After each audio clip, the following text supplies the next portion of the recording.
Warahmatullahi wabarakatuh. Waalaikumsalam. Selamat malam dan salam sejahtera untuk kita semua. Bapak, Ibu, dan saudara-saudara sekalian yang saya hormati, ada beberapa masalah pokok di Kota Pasuruan yang kalau kita sederhanakan ada 3 bidang. Satu, bidang ekonomi, di mana pengangguran terus meningkat, angkanya di atas 5 menuju 6% dan itu sangat tinggi.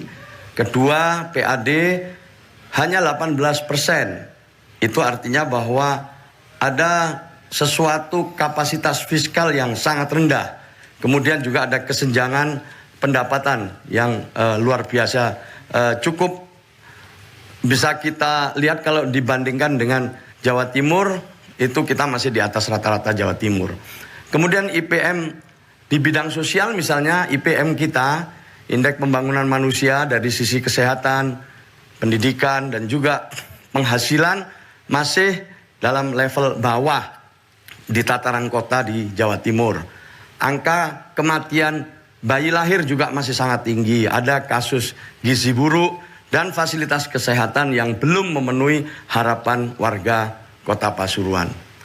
Sementara di bidang infrastruktur dasar, luasan ruang tata hijau terus menurun.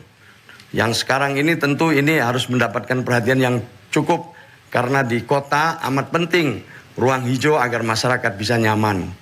Ada 13,22% rumah tangga belum memiliki fasilitas BAB. Ada 45,7% belum tersaluri PDAM. Dan hanya 52,53% jalan dalam kondisi baik. Nah, belum lagi masalah pengelolaan APBD, dan juga tentu di sini belum ada RT/RW, rencana tata ruang dan wilayah, yang ini sangat mengganggu investasi dan penciptaan lapangan pekerjaan. Itulah beberapa masalah pokok yang nanti sebagian akan kita tayangkan dalam tayangan video berikut ini. Kota Pasuruan butuh perubahan. Berbagai permasalahan mendesak untuk segera diatasi. Jumlah pengangguran terus meningkat,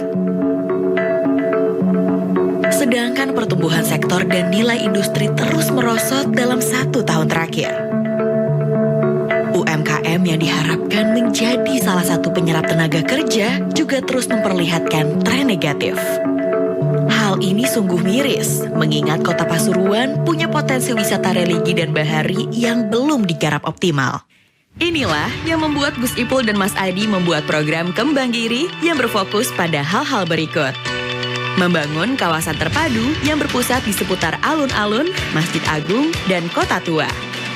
Alun-alun dan Kota Tua akan ditata sehingga lebih menarik wisatawan yang ingin berziarah ke makam Kiai Haji Abdul Hamid.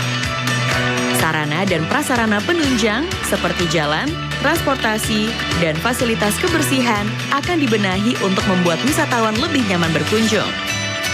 Imbas pembenahan kawasan terpadu ini akan memberi ruang tumbuh bagi UMKM lokal seperti usaha kuliner, kafe dan hiburan, oleh-oleh, dan puluhan usaha kecil lainnya. Program Kembang Giri juga akan membenahi kawasan pelabuhan dan pantai untuk menjadi pusat wisata baru. Di antaranya dengan menanam mangrove, membangun jogging track, serta membuka pusat kuliner dan pasar ikan. Program Kembang Giri diharapkan mampu meningkatkan jumlah kunjungan wisatawan hingga 2 kali lipat dan menjadi penggerak mata rantai ekonomi. Selain melalui wisata, Gus Ipul dan Mas Adi juga akan merangsang pertumbuhan UMKM lokal melalui program motif. Di antaranya, memberikan keringanan pajak bagi usaha baru, pemberian insentif modal usaha, membangun kawasan terpadu bagi UMKM, hingga mengadakan Pasuruan Ekonomi Kreatif Festival. Program terobosan berikutnya adalah menambah banyak lapangan kerja baru melalui langkah-langkah nyata seperti memberi pelatihan bagi calon tenaga kerja, digitalisasi bursa kerja, bantuan permodalan, pendampingan, pemasaran, 3P, hingga menggerakkan proyek pemerintah berbasis padat karya. Semua ini tentu dapat dicapai jika kita mau berubah dan bekerja sama. Bersama Gus Ipul dan Mas Adi, kita wujudkan Pasuruan menjadi kota Madinah.